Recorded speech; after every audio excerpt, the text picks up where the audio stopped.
Hello, I'm Dan Haggerty. Thank you for joining us. We're going to take this time to bring you stories of people who serve our community and our nation. These are stories that inspire, maybe challenge us a little bit to think more about the people around us.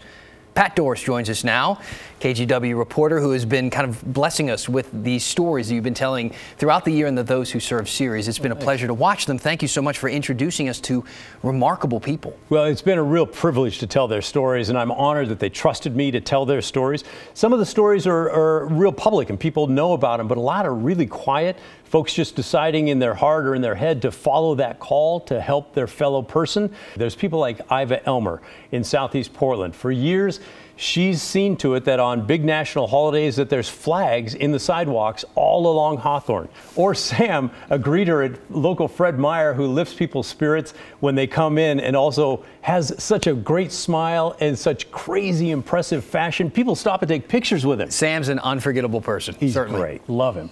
And it's also about servicemen and women who are standing guard, you know, the military folks ready to guard the nation. It's just in those three examples, those are three different types of people walking different paths in order to serve.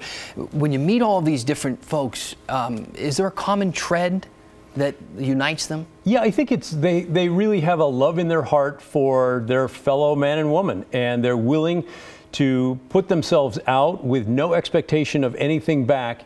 And you know what they tell me? They often get way more than they thought back just because it feels so good to serve others. Let's talk about the first story here. And this is someone who served our country in World War II, served in the Pacific, and witnessed history. Yeah, and also witnessed awful, awful things. He went to hell and back. His name's Barrett. He's 94 years old. He got a second call to service after he survived, and he's still serving his community every day. East of Corvallis, inside the Oregon Veterans Home in Lebanon, 94-year-old Robin Barrett. I like people. Exudes a playful spirit. You know, I'm funny, but I like people. Oh, I've had a lot of fun over the time of life. He's lived enough for 2 lifetimes. No, I fell into a place in my life where I met a lot of people that most people don't get a chance to meet. 5 presidents of the United States. More about what led to that in a bit. Yeah. These days, he keeps a bottle of Gatorade close. The only thing I drink. Is that right? Yeah, I don't drink water. Huh.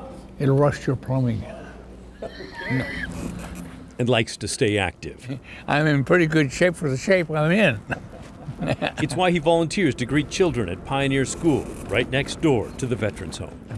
Yeah, they come up, some of them 1 arm, some of them 2 arms, you know. Some of them, they'll greet me any way possible. Really will, you know. And it's fun. Life has not always been this carefree. I got stories I could tell till hell freezes over. He was 17 when the Japanese attacked Pearl Harbor. His mother allowed him to join the Marines. Just a few months later, he was learning to jump out of airplanes. He barely survived the training. On the very first flight, instructors would test the Marines to see if they would really jump, catching them just before they left the plane. My turn came, I hooked up, came down, made a right turn, hit in their pocket. They missed me and I was gone. With no instructions about what to do or how to do it or a dang thing. What happens to you when the ground comes up to meet you? When I got down there, they said, "How many jumps have you made?" I never jumped in my life before. I don't think I jumped this time. I fell out. He survived and became a mortar man, carrying the heavy base plate used with mortars. One day in combat, it saved his life. Weighed 82 pounds, solid steel. And at the end of the day, somebody very politely said to me, "Oh, Rob, what happened to your base plate?" "Nothing happened to my base plate." Suggest that you flip it over and take a look at the bottom. And you could see where a damn little machine gun had walked right across that sucker. And you know whose head was right behind it. I mean, close, yeah. Lots of close ones. But survived the whole dang bunch of them. 74 years ago, he was part of the U.S. assault of Iwo Jima. It was a heavily fortified island the Japanese used to issue early warnings to their mainland when American bombers were approaching. I had never seen that many naval craft in my life, anywhere. The morning we woke up and they were all there. And then hearing the 16-inch cannon shells go over your head, they don't whistle. They go thumpity, thumpity, thumpity, thump. Crash! It proved a terrible fight, with 2,400 Marines killed. Yeah, everybody was scared. I didn't find an atheist anywhere. They were in short number, if there were any at all. No, it was all, save me, God. God, save me, please. No. Thousands of Japanese died as well. We had to spend the whole night with 2,500 dead Japanese, 200 feet away from us, just stacked up like cordwood. He remembers later watching as the historic flag raising took place on Mount Suribachi. Just on the side of the doggone hill, and I took a look up on the top, and I saw a bunch of activity up there, and all of a sudden I saw the little bitty flag. That's the first one that went up. The one that hardly anybody knows anything about, because it was just a war-torn flag, and it was a small one. Later, he saw the bigger flag raised. It became one of the most iconic moments and iconic images of World War II. Just after I saw it go up, I was in a big crater hole, and I just rolled over, and then I had a talk with the skipper. And I said, hey, guy, just get me out of all this damn foolishness, you know? And if you ever need me, give me a call. 39 years later, he felt that call and became an Episcopal priest in a small town east of Klamath Falls called Bonanza. Along the way, he and his wife raised 3 sons and a daughter. He worked as a printer, dedicated decades to the VFW, and later the Scouts. These days, life moves at a slower pace. Where you going? Oh, to school. But Robin keeps the same optimistic outlook. When you can make people laugh, I figure I've got my job pretty well done. He's kept his willingness to serve and to share his extraordinary life. You're a living piece of history. Well, I'm a living piece.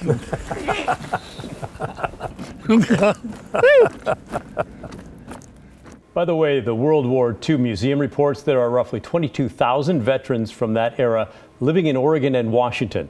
We thank you for your service. You've spoken, I assume, to a lot of people who served in World War II, and we mentioned the 22,000 people. You know, that's a number. Those guys are in their 90s. Yeah. That number goes down dramatically every month nowadays. You ever think about that soon they'll be gone? Yeah, every once in a while. I mean, it is definitely an era. I think Tom Brokaw called them the greatest generation. You know, they saved the world, and it is tough to see them go. Thank you, Pat. You bet. Stick around. Next, the waters rose, the rain and wind threatened one of America's great cities. A Northwest Coast Guard team faced challenges no one could imagine.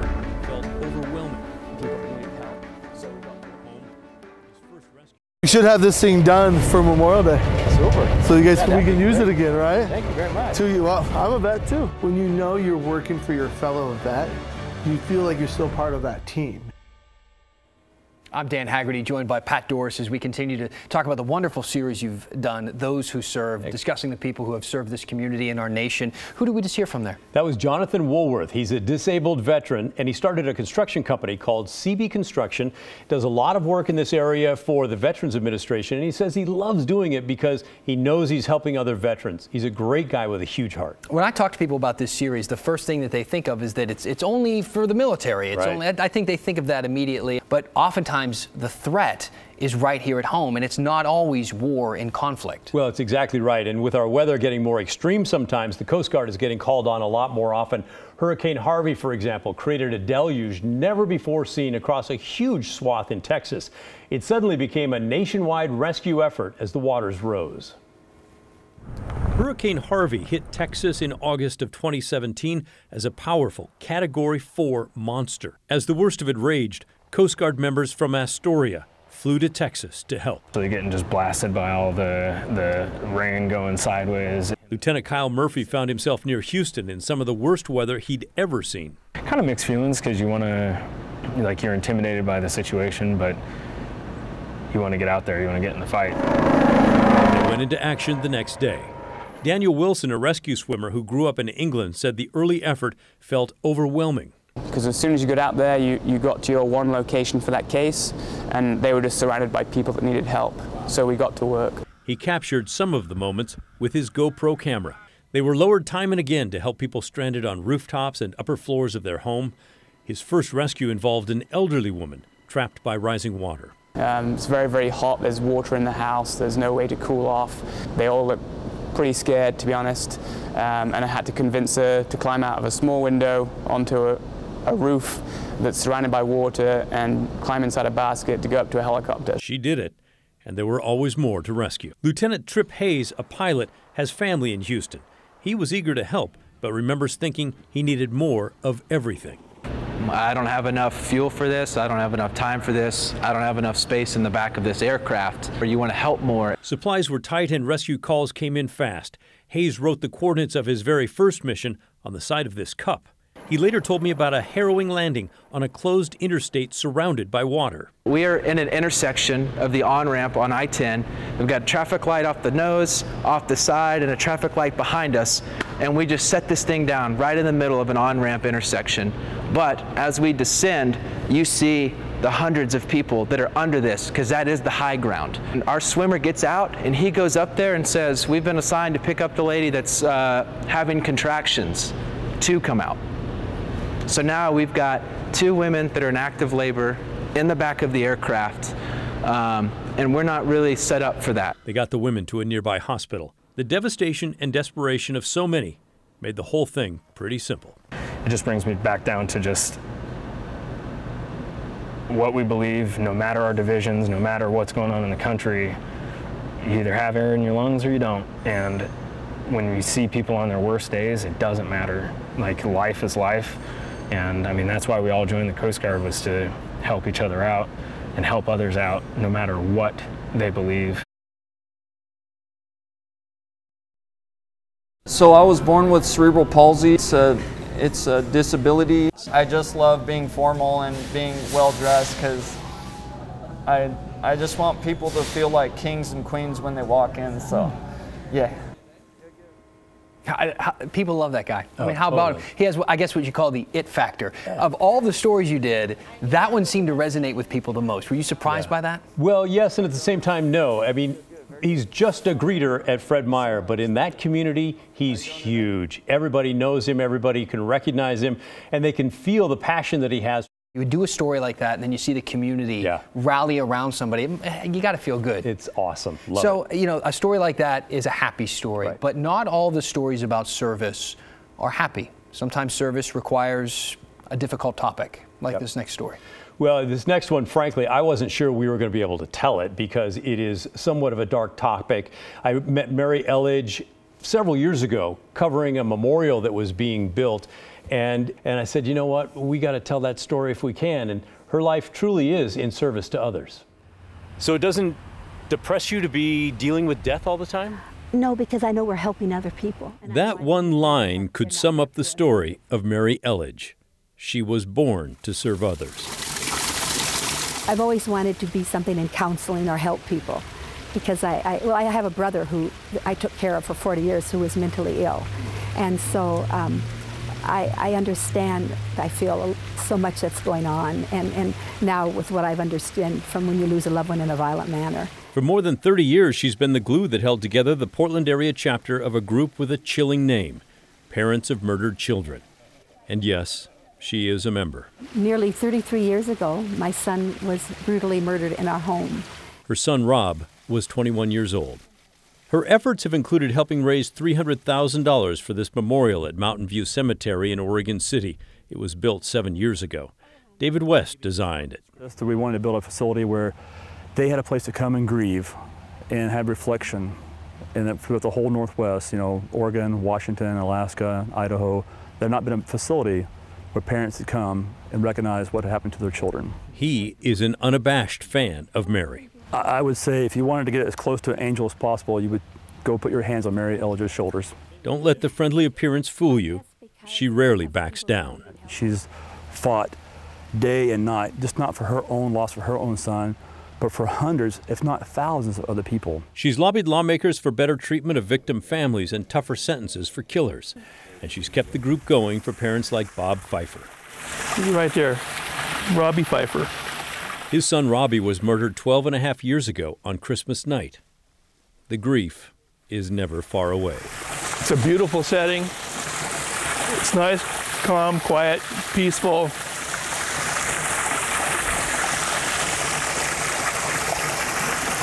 I miss him so much.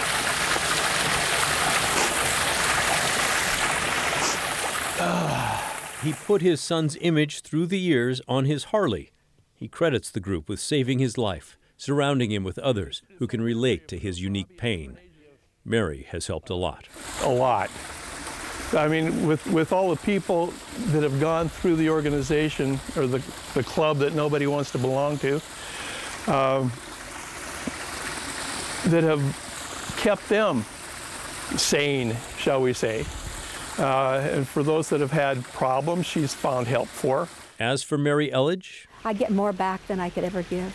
she had trouble explaining exactly what inside compels her to serve others. She simply knows she must. And also the fact that you love people. After I hear someone's story, I can't help but tell them I love them. I'm so sorry for them. They are so hurt. She's turned away from the anger and hate that a murder often spreads, and instead embraced love. I guess because of the people that needed help like I did when I came in, to see that more, and it's not stopping, it's getting worse, the trauma and the violence. So I feel that if I can help them, it's a tribute to my son, and it's an honor to help them. It's true an honor.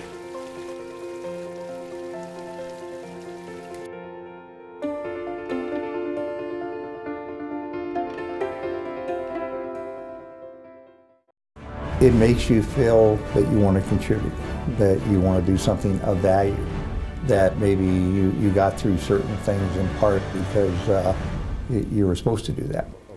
That is Larry Mullins. He's a Vietnam vet who became a nurse and then went on to become a healthcare executive in the Willamette Valley. He was concerned about the state of rural healthcare. He was worried that hospitals were going to close.